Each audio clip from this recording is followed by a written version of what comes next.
Then the Lord spoke to Job out of the storm. He said, "Who is this that obscures my plans with words without knowledge? Brace yourself like a man. I will question you, and you shall answer me. Where were you when I laid the earth's foundation? Tell me if you understand. Who marked off its dimensions? Surely you know. Who stretched a measuring line across it? On what were its footings set? Or who laid its cornerstone, while the morning stars sang together and all the angels shouted for joy? Who shut up the sea behind doors when it burst forth from the womb? When I made the clouds its garment and wrapped it in thick darkness, when I fixed limits for it and set its doors and bars in place, when I said, 'This far you may come and no farther. Here is where your proud waves halt.' Have you ever given orders to the morning, or shown the dawn its place, that it might take the earth by the edges and shake the wicked out of it? The earth takes shape like clay under a seal. Its features stand out like those of a garment. The wicked are denied their light, and their upraised arm is broken. Have you journeyed to the springs of the sea, or walked in the recesses of the deep? Have the gates of death been shown to you?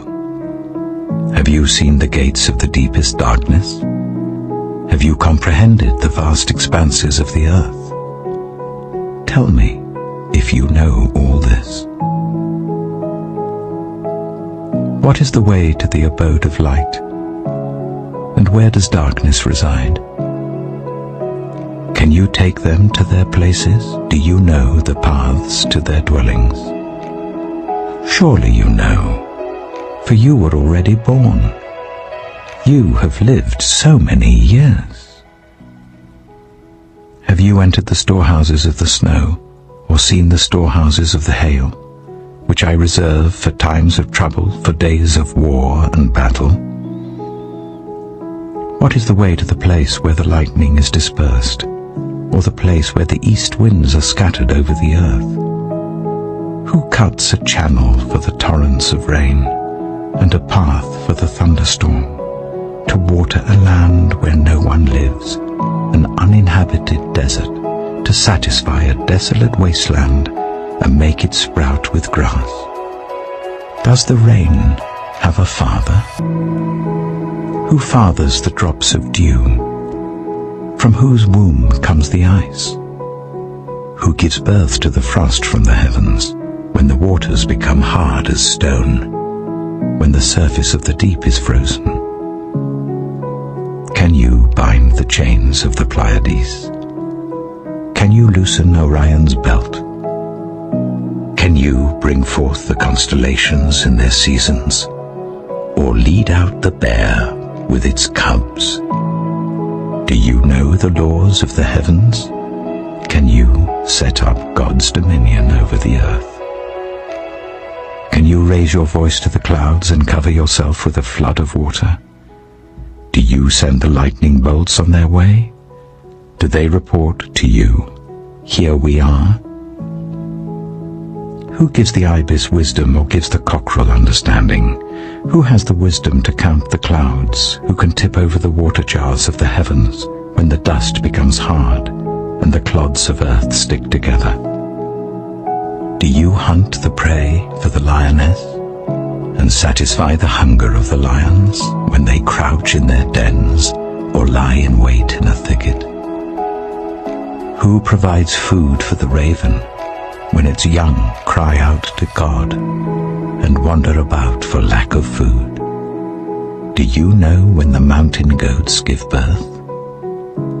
Do you watch when the doe bears her fawn? Do you count the months till they bear? Do you know the time they give birth? They crouch down and bring forth their young. Their labor pains are ended. Their young thrive and grow strong in the wilds. They leave and do not return. Who let the wild donkey go free? Who untied its ropes? I gave it the wasteland as its home, the salt flats as its habitat. It laughs at the commotion in the town. It does not hear a driver's shout. It ranges the hills for its pasture and searches for any green thing. Will the wild ox consent to serve you? Will it stay by your manger at night? Can you hold it to the furrow with a harness? Will it till the valleys behind you? Will you rely on it for its great strength?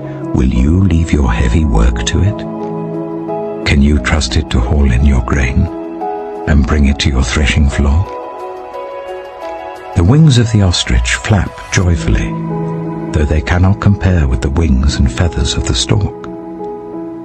She lays her eggs on the ground and lets them warm in the sand, unmindful that a foot may crush them, that some wild animal may trample them. She treats her young harshly, as if they were not hers. She cares not that her labor was in vain, for God did not endow her with wisdom, or give her a share of good sense. Yet when she spreads her feathers to run, she laughs at horse and rider. Do you give the horse its strength, or clothe its neck with a flowing mane? Do you make it leap like a locust, striking terror with its proud snorting? It paws fiercely, rejoicing in its strength, and charges into the fray. It laughs at fear, afraid of nothing. It does not shy away from the sword. The quiver rattles against its side, along with the flashing spear and lance. In frenzied excitement, it eats up the ground. It cannot stand still when the trumpet sounds. At the blast of the trumpet it snorts, aha! It catches the scent of battle from afar, the shout of commanders and the battle cry. Does the hawk take flight by your wisdom and spread its wings towards the south? Does the eagle soar at your command and build its nest on high? It dwells on a cliff and stays there at night. A rocky crag is its stronghold. From there it looks for food. Its eyes detect it from afar. Its young ones feast on blood, and where the slain are, there it is.